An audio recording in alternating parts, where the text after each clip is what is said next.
Donc, je vais vous parler d'une application concrète de Thales sur GeoGebra. Alors, sachez que GeoGebra, vous pouvez le télécharger sur votre ordinateur, mais vous pouvez aussi y aller directement sur Internet. Si je tape GeoGebra, j'arrive sur cette application-là.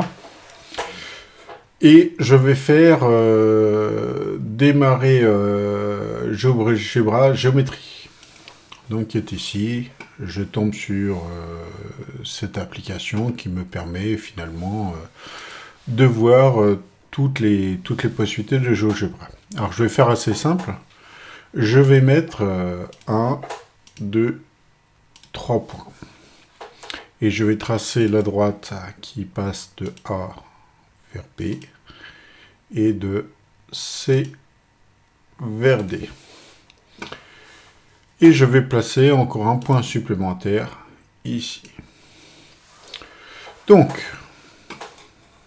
ces droites-là, je vais les laisser en noir. Je peux tracer une nouvelle droite qui va de A à B. En faisant un clic droit, j'ai la possibilité d'afficher ses propriétés et notamment sa couleur, que je vais tout simplement changer. Je vais la mettre en rouge. Je ferme ça. Et puis ici, en regardant bien, j'ai la possibilité de chercher une parallèle. Quand je clique sur parallèle, vous avez en bas, il dit je veux d'abord un point et une ligne ou une valeur. Donc en gros, il veut le point par lequel doit passer ma parallèle et elle est parallèle à quoi? À cette droite rouge. Et il me trace une deuxième droite que je vais aussi changer de couleur.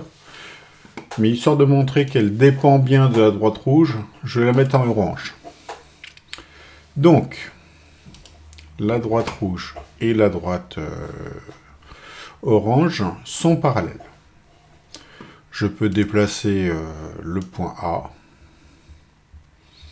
Ça restera toujours parallèle. Je peux déplacer le point C. Ça restera toujours parallèle. Je peux déplacer le point B. Ça restera toujours parallèle.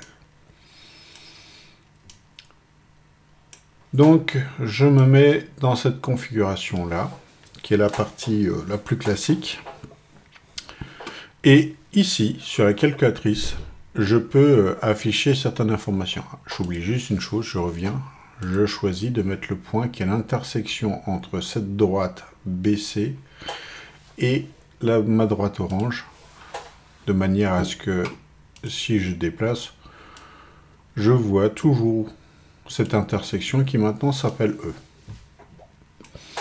Donc, je reviens sur ma calculatrice.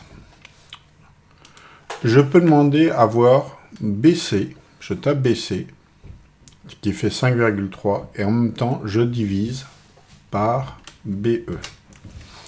Et ça me fait 1,9. Je peux aussi taper BA, que divise BD. Ce qui fait donc 1,9 aussi. Et je peux continuer avec AC que divise DE qui fait 1,9. Donc finalement, ce grand côté-là qui va de A à B que divise le petit côté qui va de D à B, c'est aussi égal à C à B que divise E à B, et c'est aussi là que ça correspond aussi à A que divise C, et AB, je dis AC que divise DE. Et je peux toujours déplacer mes points. Finalement, si je bouge juste mes points, je m'aperçois que c'est toujours égal à 1,9. Là où ça va changer, c'est si jamais je déplace mon point D. Vous voyez que mon point D est vraiment dans cette configuration-là, j'ai 2,6. Si je l'amène ici, j'ai 2 piles. Si je l'amène de l'autre côté, j'ai 0,7. Mais finalement, ça marche toujours. Toujours, c'est vraiment important. Et finalement, Thales, j'ai 3 possibilités. J'ai celle-ci, où la droite orange est coincée entre ma droite rouge et mon point B. Je peux la voir de ce côté-ci aussi. Et ça marche, j'ai toujours les mêmes valeurs, 0,7, 0,7 et 0,7. Et je peux aussi les amener de l'autre côté du point B. C'est la troisième configuration de Thalès, et ça marche tout autant. Ici, j'ai 1,3. Donc vraiment, je peux déplacer autant que je veux. Je vous conseille de faire ça sur GeoGebra. C'est un moyen de manipuler assez facilement GeoGebra. Merci, au revoir.